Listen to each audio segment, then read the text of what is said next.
अयम देवाय जन्मने स्तोमः विप्रेभ्यः आशयः अकारी रत्नधातमः। रत्न धारण करने वालों में सर्वोत्तम यह स्तोम देव के जन्म के लिए मेधावियों द्वारा मुख से किया गया। यह मंत्र ऋग्वेद के प्रथम मंडल के 20वें सूक्त का प्रथम मंत्र है। यानी यदि हम वेद की व्यवस्था को हम पूरी तरह मान रहे हैं तो मानव बनने के पश्चात व्यक्ति ऋषि अवस्था प्राप्त करता है। पति पत्नी दोनों उत्थान कर रहे हैं, अवस्थात्मक उत्थान, तो पति ऋषि होता है और पत्नी ऋषिका होती है। ये युगल का नाम दे दिया गया है, ऋषि ऋषिका, पति पत्नी बन गए दोनों। फिर उसकी अगली अवस्था क्या कहा गई है? देव, देव अवस्था। पुरुष है, ऋषि के बाद व्यक्ति देव बनता है।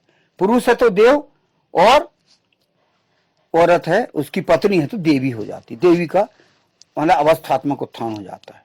उसी प्रकार देव के पश्चात वह ब्रह्म बनता है।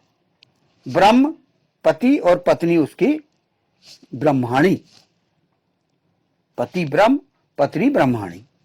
इसी प्रकार विशिष्ट ब्रह्म अगली अवस्था, विशिष्ट ब्रह्म, पति विशिष्ट ब्रह्म अवस्था प्राप्त करता है तो पत्नी विशिष्ट ब्रह्माणी बनती है। और इसी प्रकार ये उत्थान की जो वो है तो वो पत्नी जो है फिर जगदम्बा अवस्था, और फिर अंततः मतलब विशिष्ट ब्रह्म अवस्था के पश्चात परम पुरुष की निकट जाने की अवस्था होती है, और वो पत्नी जगदम्बा की अवस्था को प्राप्त करती है वो। तो ये हम वेद में ही ये व्यवस्था है और कहीं हमको देखने को नहीं मिलती। तो ये मतलब क्या है कि हम जो मनुष्य अवस्था हम जी रहे हैं तो इससे हम और आगे, जैसे हमारी जो यात्रा है वो अनंत काल की यात्रा है, और ये हमारे लिए बिल्कुल, हम इस पे यदि पूरा तरह ध्यान दें तो हम ये अवस्थाएं प्राप्त कर सकते हैं। वेद हमारे लिए मार्गदर्शन देता है।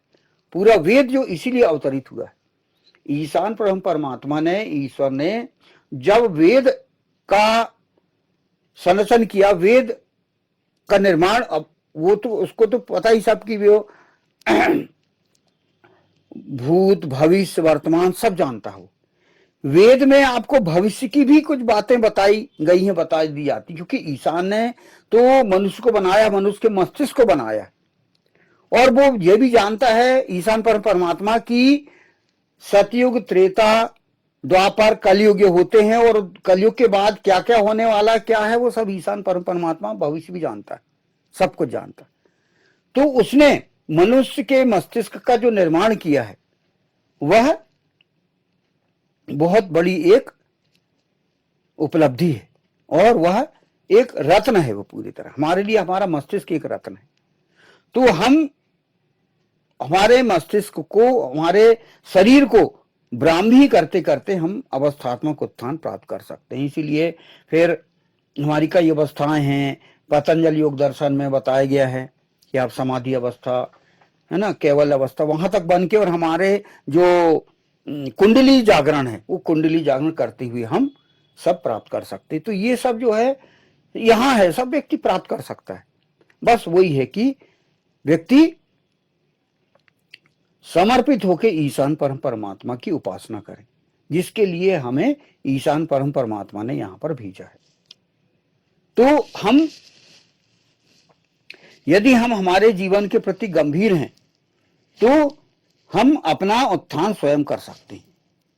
ये हम सतयुग के काल के हम इतिहास है उसको हम देख सकते हैं।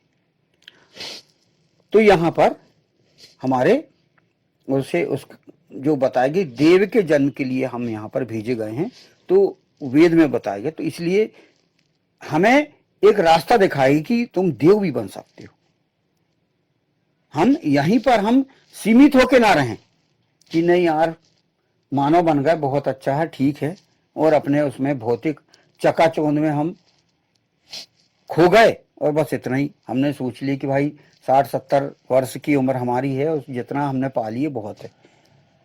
हम देखते हैं कि दीर्घ जीवी व्यक्ति हो सकता है, अमर तक हो सकता है। तो ये हम सभी उपलब्धियां इसी जीवन में जीते हुए प्राप्त कर सकते हैं। बस व्यक्ति संकल्प ले और उस रास्ते पे चलना प्रारंभ कर दे। इसी का अगला फुटनोट है, मेधावियों द्वारा मुख से किया गया विप्रेभ्य अकारी आशया।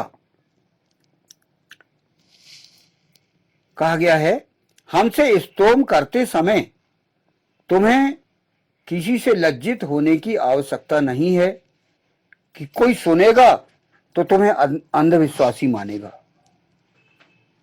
यह मेधावियों का कार्य है।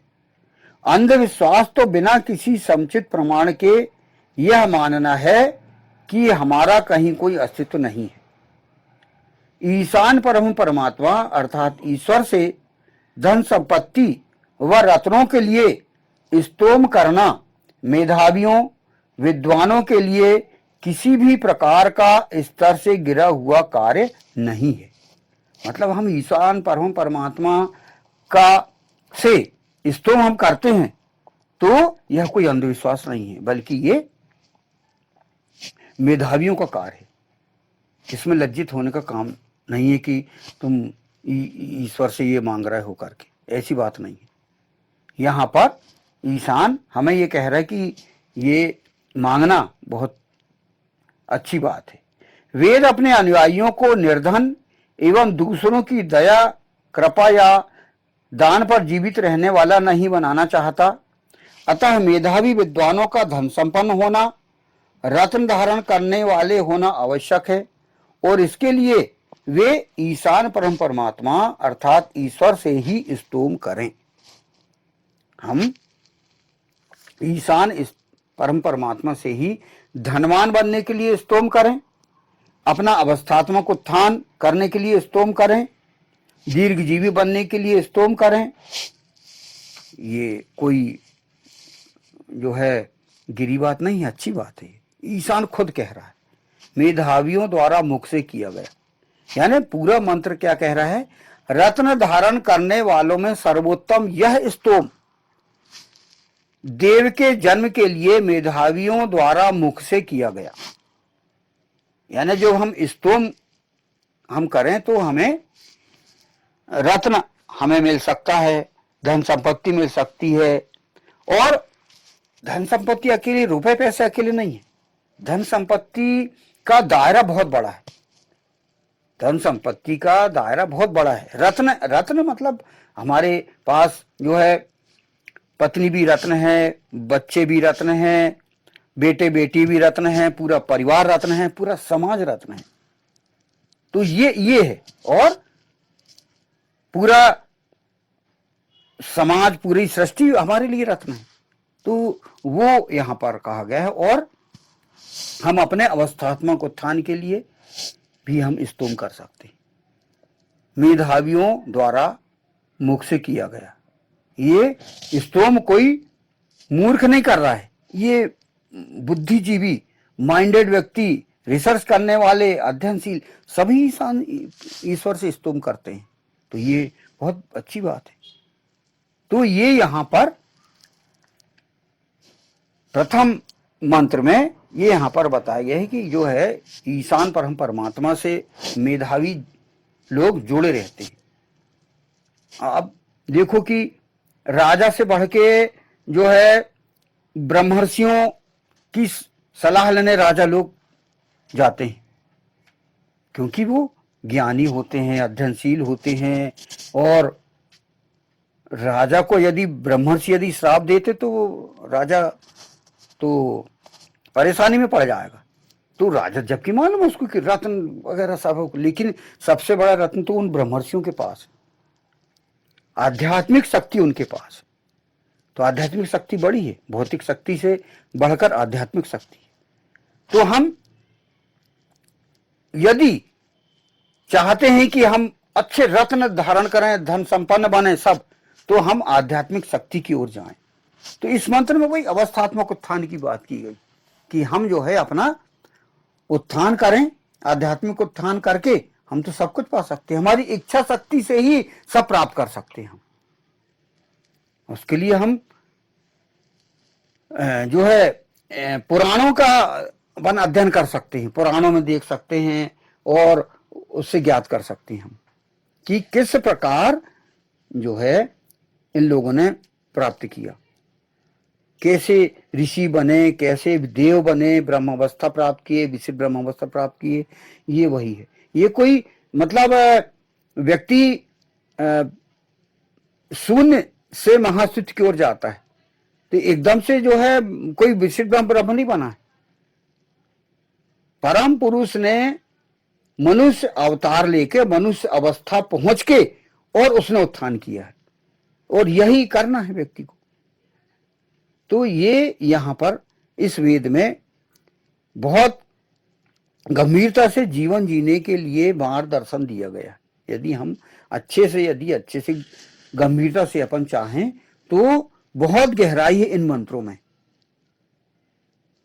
भूत भविष्य वर्तमान सारे कालों के आधार पर ईशान परम परमात्मा ने 20,416 मंत्र का निर्माण किया है, और वह जो है अच्छी तरह से जानता है ईशान कि एक मनुष्य को क्या क्या चाहिए, क्या जरूरत है उसको, उस हिसाब से पूरा सब डाल दिया, क्या क्या उपलब्धि वो प्राप्त कर सकता है, ये वो है। तो यहां पर इन मंत्रों में बहुत गहराई से मार्गदर्शन दिया गया, इसलिए जीवन व्यवस्था कहा गया है कि वेद एक जीवन व्यवस्था। बस सत्य कि हम अच्छे से, हम गंभीरता से इसको अपन अपनाएं तब है। तो इस प्रकार ये पहला मंत्र यहां हुआ।